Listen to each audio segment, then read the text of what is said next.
This is an exercise for your left hand, and as you can see, there is a new rhythm. And they are all octaves, as a chord and as arpeggio.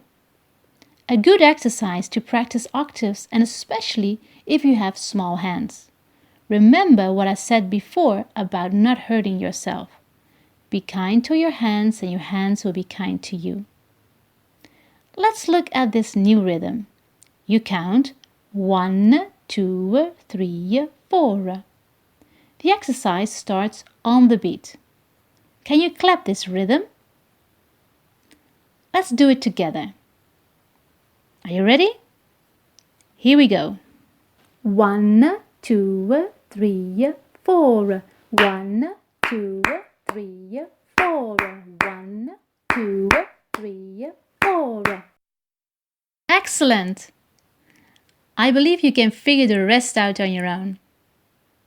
Now you are ready to practice exercise 19B at 30 BPM.